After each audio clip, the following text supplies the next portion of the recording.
the pack behind. What a show of dominance! Allegations of doping continue. What has happened to sports? Should the record still count? Today, we celebrate the first draft of the Human Book of Life. It's been called the age of wearable technology. Amazing things happen when we merge technology with our body. We will set the technological foundation for an enhanced human experience, and we will end disability. Blops, blops, blops. Blops. Blops, baby. Blops. Yes. Blops. I just found out 3 seconds ago that you had hands-on with Call of Duty Black Ops 3. I visited Treyarch here in Los Angeles. Knew I was going to go check out, assumed I was going to go check out Blops. So like, hey, come to Treyarch and check out Question Mark Game. And it's like, okay, let's do this. Went to go check out Black Ops 3. They did a whole presentation, and then when it was done, we all turn around and there's, you know, a bunch of PlayStation 4s all ready to go. Yeah. And played multiplayer and loved it. Multiplayer is really, really great. Really simple, and it's interesting to see them adding all of this future tech right after Sledgehammer basically did their bit. And well, Black Ops 2 had the future stuff too. Right, but it's we actually one of the journalists there asked them, like, how do you handle that? Like, how much input do you have on what Sledgehammer's doing and vice versa? Mm-hmm. And they're like, not a lot. They're like, we'll offer suggestions and stuff like that, but like, we're certainly not going to change our course, you know, when we're like full steam ahead, when we see that other people are doing other things. Mm-hmm. So it's interesting comparing like the kind of like, you know, like big elongated exoskeletons of Advanced Warfare, and then the kind of more compact, you know, like Batman exosuits of like Black Ops 3. Cool. So obviously Black Ops is all about you know, government conspiracies and hiding information and stuff like that. And what they did divulge about the story is that this is what I want to know. My favorite part of Black Ops is the story. Is that it's following the biggest military breach of information of all time. Basically, there's a gigantic hack and everything that the military knows and is released to the public, to everybody.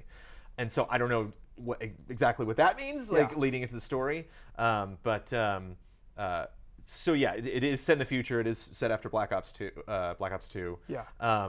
The major thing that they announced in the single player that I'm extremely curious to see how it all comes together, because I think it kind of maybe it doesn't fly in the face of, but like might have some compatibility issues with what I enjoy in Call of Duty, of it being a strictly single player experience, 4-player co-op entire campaign? The whole campaign. Yes! Oh, music to my ears, Brandon Jones. So you can play single player, no bots. You just fill in. Once you bring in more people, it adapts the difficulty. Yeah. You can bring in 4 people at once, go through and play the campaign. So Black Ops has a cool story. I'm not gonna say it's like Academy Award or anything, but if you're not playing with bots, then who are the other 3 people in the story? That's what I asked, and they're basically just like, wait and see. Okay. And I also brought up that question because the other people in Call of Duty games, Black Ops or otherwise, are always very important characters. You know, like I thought the original Black Ops actually had a really interesting take on that concept of you following a character and trusting them and listening to them and taking their advice, and then they completely flip that on its head at the end. I actually really like Black Ops 1 is one of my favorite Call of Duty campaigns of all time. Totally. You know, it goes back to World at War too. Reznov was in World at War. Oh, I love that. It's so cool. So that was really interesting, and they showed a scene. So you can imagine like environments a lot wider, you know, like a lot more objectives. Like they mentioned battlefield size, or it was in a city that had a big wide street. I think it was like a 2-lane street on either side, and it was just like total chaos. So there's a cool sequence where this helicopter came in and dropped like a wall basically with opening doors that just like totally like sectioned off the entire street and blocked it, so they could bring in troops to hide behind it. Yeah. And then they like opened up the door and you went through the door to like do the campaign. Whoa. And then there was like one guy who like hacked a bot that was flying around and was using that to shoot stuff, and another guy who had to go and like, you know, set up explosives. And it was tough because they had like the main screen was player 1, and then they had like the other screens, and so it was tough to track like, okay, who's doing what. Oh my god, if everyone has a certain objective, that's so cool. Well, I mean, I don't know if everyone has a specific objective, but there are objectives that you have to basically have to figure, okay, you do this and I'll do this. So it'd be fun to kind of speed run it and see like how quick you can get through missions. Also, one thing that contributes to replayability is they said that you'll get abilities as you go through single player, and then if you get a cool ability on like, say, like the 5th mission, you're like, oh, I can cloak now. You can go back to mission 1, cloak, and then like, And, like, oh, like there's this whole other part of that mission that I totally missed. Cool. And of course, like I don't know the extent of that. They were teasing that Yeah. like it'll be the coolest thing ever, but like we're not gonna know until we see. New Game Plus. But yeah, just the campaign. I was like, oh god, we gotta stream that now. I gotta get 3 other people to sit like squish down on the couch so we can do Black Ops single player co-op. So that was huge, not only obviously for Black Ops, but for Call of Duty. They've never done Very that before cool. for the campaign. That makes me very excited. And I think is the closest thing that they've done to Spec Ops, Yeah. of kind of like rekindling that co-op love that was just so awesome. Yeah. Sharing objectives and didn't see a whole lot of it because it was kind of this street firefight, but they didn't mention in later campaigns like you're going to be on 2 completely opposite points of the map. Like Yeah. you're going to have to totally split up and communicate. Yeah. And it'd be great if someone's like, has to like trip the power, but has to wait until people get to a Yeah. point, so they're like waiting for the signal. I always wanted games to do that. Like Gears of War experiments kind of with that, with your team splitting up. I want radio silence. I want when half your team goes into a cave or something, you can't communicate with the other half of the team. Yeah. And then kind of you come out and you rejoin. Oh, no one has really done that yet. That's So just a little bit of single player, like kind of teased the story a little bit, showed like a little bit of gameplay, teased zombies big time because Treyarch, built zombies, and so they're like, this is going to be huge. This is going to be the biggest thing we've done with zombies yet. That's it. Wait for more information. So like zombies, I'm guessing E3 is going to be like the big coming out party for zombies, and then multiplayer, tons and tons of multiplayer. Got to play across 3 maps, and man, so much stuff. So the big thing is, they have specialists now. So they introduced 4 of these characters, but there's going to be 9 total. So when you go into multiplayer, you are a character. Like you have to pick one of these 9 people. One of them's a robot that has like a Gatling gun for an arm. Whoa. And like I would Evolve. I ended up picking the robot just because he sounds awesome. Like whenever you take somebody out, he'd be like, target killed, man. It's like, oh my god, I'm in love with this guy. So every single specialist has their preferred weapon and has an ability. Yeah. And you pick that character when you're going into multiplayer. And it's just, again, it's like you pick like your loadout, or you pick your your score streaks, and then you pick your character.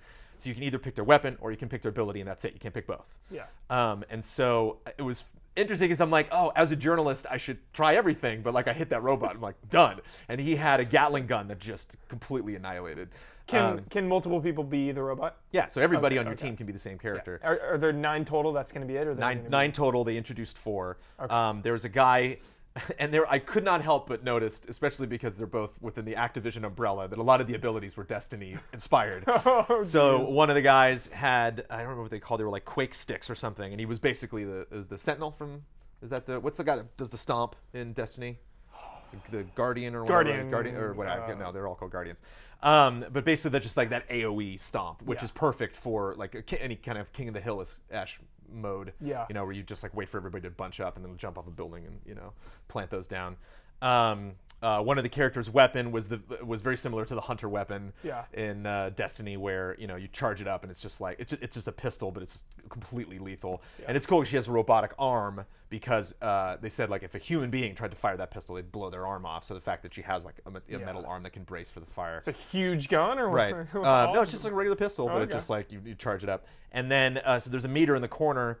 And through scores and kills and stuff like that, you build up the meter, and then you activate it by pressing L1 and R1 at the same time. That brings out your weapon, and then you have it as long as until the meter goes out to Destiny right there. Well, but at the same time, but the hunter thing was just 3 shots, where for her it's like you just go shoot as many times as you can before that thing drops out. Yeah. So they were showing I think one of the reasons why I knew multiplayer was going to be really exciting was it was fun while I played it, and then they showed gameplay videos, and it was just insane. Like the number of people she would take out, like that amazing clip that they would show of her just like slaughtering people, because she's just at the right, because you don't want to wait to trigger the ability when you see somebody, because it's probably too late. Yeah. But then when you trigger the ability when no one's around and you're like frantically running through the environment, like gotta find somebody to shoot.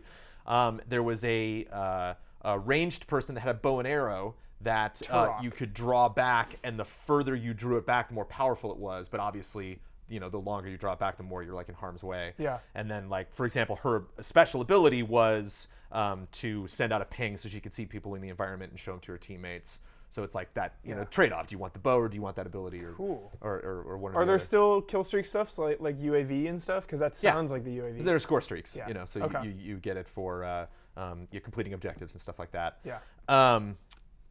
And there is a gunsmith now. So you have optics, which you've always had, 5 attachments, paint jobs that you can put on 3 sides. You can put on the left side of the gun, the right side of the gun, and the top front part of the gun with 64 layers.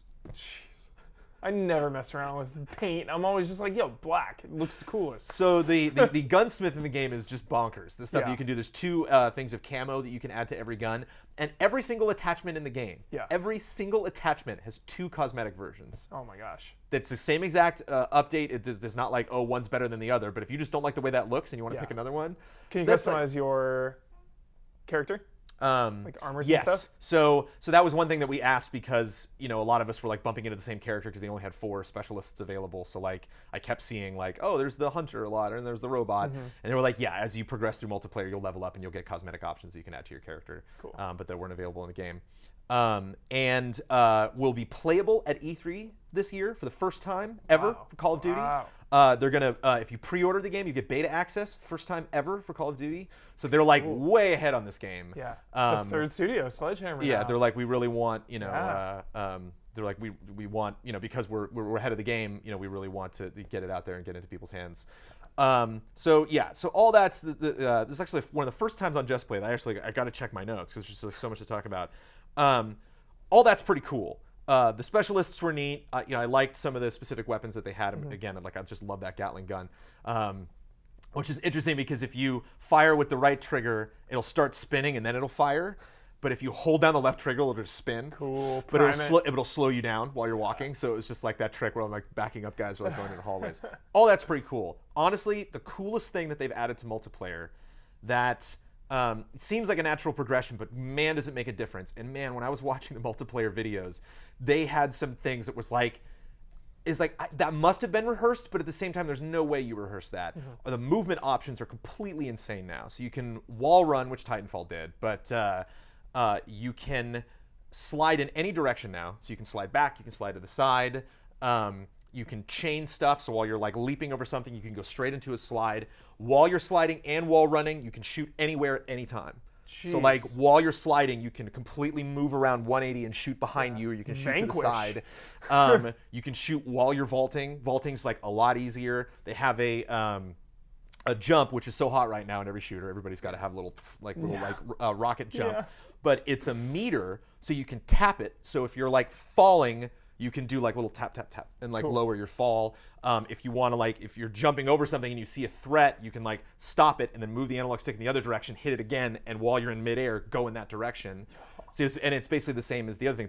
It's like a meter that pops up on the screen while you're doing it, so you can see how much juice you have left. Tell me about the maps. And, Big? The maps were pretty cool. They were pretty standard. There was nothing. The walls were huge because there's wall running now. You can do a 180 while you're wall running. So if you're like running and you see somebody coming, or you see like a new threat, you can like in one gameplay video, the guy like dropped a mine and then like turned around, ran back, shot a guy, dropped, and then a guy wall run and he hit the mine like while the guy was wall running. But like it's just the way you're able to chain all of these moves together. Like like guys like vaulting over something, shoots a guy, jumps up, wall runs, shoots a guy, jumps off of there, right when he lands, slides like underneath the car, shoots a guy, like shoots another guy because he's able to like turn the camera right as he's going. So just unlimited sprint. Tell me about the pace. You can vault backwards over obstacles. So if you're going back and you bump into something, just like whoop, you just That's cool. immediately go over. Tell you about the what? Sorry. Pace compared to like Advanced Warfare, like the movement and how fast it is. Super fast. And it was interesting to see like all of us playing it for the first time, and just you could tell people were like slowly getting better and better and better and better at it. And again, like the craziest multiplayer moves I've ever seen in any gameplay trailer, because it was just, you could tell these guys were just expert at it. And not only that, but like they're playing for hundreds of hours. And so just every now and then you just get that absolutely perfect moment where you just have the right tool and the the right move in the right time. So I think that it's neat. Obviously, Black Ops takes place in the future, and so they have all this future tech. Coming right off Advanced Warfare, it seems kind of like the direction that the Call of Duty series is going. Is kind of like taking advantage of the opportunities of putting the story in the future, because you can think up anything you want, and obviously all of this future tech. But it seemed less about we need to put it in the future, we need to have these cool gadgets because the future is cool, and more about like if you, like I just said, if you back up into something, why can't you just go over it? Yeah. And like, so it seemed like all of these things they were putting into play were to just give you more freedom to move around the environment and just be faster. Cool. And it's already a pretty fast game, and Yeah. just like unlimited sprint. It's an extremely acrobatic, finesse-heavy multiplayer experience. That's crazy. And I'm really excited. Graphics? To get back into it. Gorgeous. I mean, yeah, it looked really good. Looked on par with the Advanced Warfare. Nothing. I mean, it's Call of Duty. Like, there's nothing really. I think it would really take like a set piece moment. Kind of like Resistance 3 back in the day had that like huge thing running through the city. Like, so it would have to be something like that, or like something like how Battlefield will have like giant like avalanches and stuff like that. So it'd have to be something similar for me to recognize like, oh wow, there's no way you could have done that on prior consoles. But Advanced Warfare already looked pretty awesome. Is this last gen as well? I don't know. Very good question. We were all playing on PlayStation 4s, so I don't know. And of the gameplay we saw of single player, I don't know what console that was played on. But lots of stuff to talk about, man. Yeah. And it's fun, and we'll be able to check it out at E3. So hopefully get in there and get on multiplayer. Definitely. Let me know what you think. Cool.